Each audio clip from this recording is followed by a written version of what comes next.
Olha, hoje a gente vai falar sobre um assunto que é muito importante. E, acima de tudo, o que eu acho que é mais do que nunca válido é que você que está assistindo a gente, seja você mãe, pai, ou você adolescente, principalmente, preste bastante atenção. Quando o assunto são as drogas, todo mundo fala, ih, só entra nessa quem quer.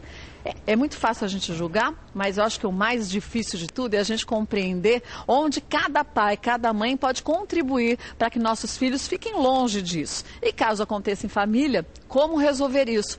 Claro que sempre acolhendo, tratando bem, mas de uma forma que você vai ajudá-lo e não prejudicá-lo. Para fazer justamente isso, para orientar a todos nós, a gente recebe a doutora Elizabeth Cristina Hiller, que é psicóloga e especialista em dependência química. Seja bem-vinda. Boa tarde. Também o senhor Luiz Carlos Mori, que é pai de 2 rapazes que fizeram uso de drogas, seja bem-vindo, e o César Cristiano Ferreira da Costa, que é um ex-dependente.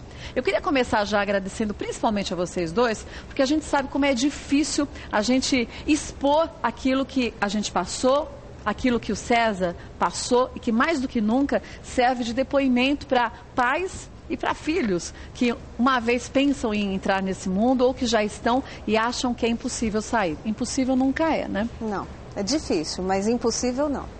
Onde que a gente percebe que existe uma fragilidade maior quando o assunto são as drogas? É logo no início da adolescência ou não? Eu acho que, na verdade, a fragilidade existe em qualquer época, em qualquer período, porque a questão dependência química, alcoolismo, ela tem um preconceito muito grande. E, na verdade, assim, ninguém sonha em ser um grande adicto, como a gente costuma dizer, né? E na família, adicto, escravo de, né? Um termo de origem grega, que significa exatamente escravo de, escravo de alguma substância. E, assim, ninguém da família está preparado para lidar com aquela situação. Meu Deus, meu filho está fazendo uso de drogas, meu filho está consumindo em excesso álcool, e agora, o que fazer?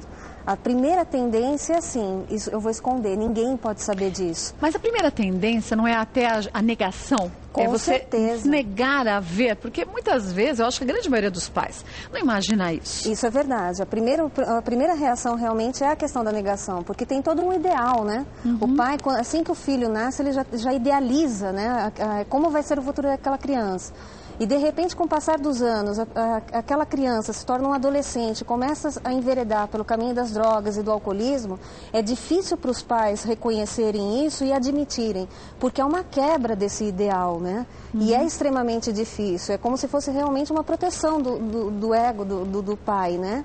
Em relação àquilo, eu não posso estar enxergando essa realidade, porque é muito dura, é muito penosa. Mas a porta de entrada para a grande maioria das drogas não é justamente a droga que é lícita, que é o álcool? Exatamente, o álcool e o tabaco, né? Também, né? As duas porque são duas drogas que são legalizadas e que na nossa cultura é colocado até como um símbolo de status.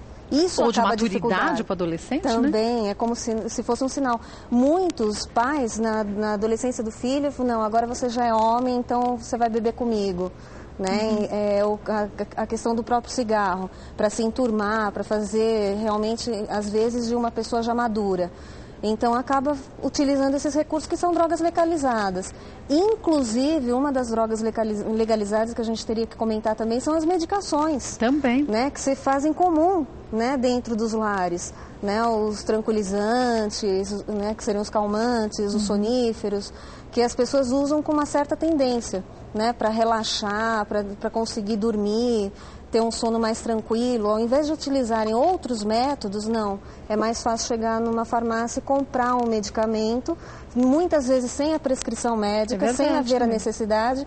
E assim, a criança ela vai crescendo com aquilo como sendo algo muitas vezes natural. Né? Então ela não se percebe como uma dependente química, porque a dependência de medicação também é uma dependência química e muitas vezes legalizada. Agora, eu não sei se vocês, principalmente vocês dois, vão concordar comigo, mas eu acho que hoje em dia há um apelo muito grande para as drogas de uma forma geral. A gente vê pessoas famosas, muitas vezes, falando na mídia que fizeram uso de tal ou tal droga por 40 anos, por 30 anos, por 20 anos. E são pessoas que hoje a gente vê na mídia bem-sucedidas. O jovem acaba correlacionando. Bom, droga é uma coisa, ser sucedido ou não é outra diferente. Acaba influenciando de uma forma negativa, pelo menos no meu ver. Você concorda com isso ou não, Luiz? Sem dúvida nenhuma, acaba sendo um item que ajuda na formação da opinião do adolescente, principalmente do adolescente, porque tudo começa nessa fase da adolescência, onde está o processo de formação de caráter, de personalidade. E o espelho nada mais é do que aquilo que você vê no dia a dia, é a televisão, são as pessoas bem-sucedidas, são os amigos que fazem parte da sua roda, que estão em destaque, são as pessoas, onde o próprio jovem, o que ele quer? Também ser uma pessoa em destaque. Começa a utilizar o álcool, começa a utilizar o próprio cigarro como um instrumento para inibir a sua fragilidade, inibir a sua timidez, e a partir daí começa, e quebrando as barreiras e quebrando a timidez, começa a se soltar mais, e com isso vai num processo gradativo. E sem dúvida nenhuma, um dos pontos principais é que a gente, como família, não vê, é o que você disse agora há pouco, a gente não vê, a gente não enxerga. Não porque não veja, porque os sinais estão todos ali, todos os dias. É que a gente não quer enxergar.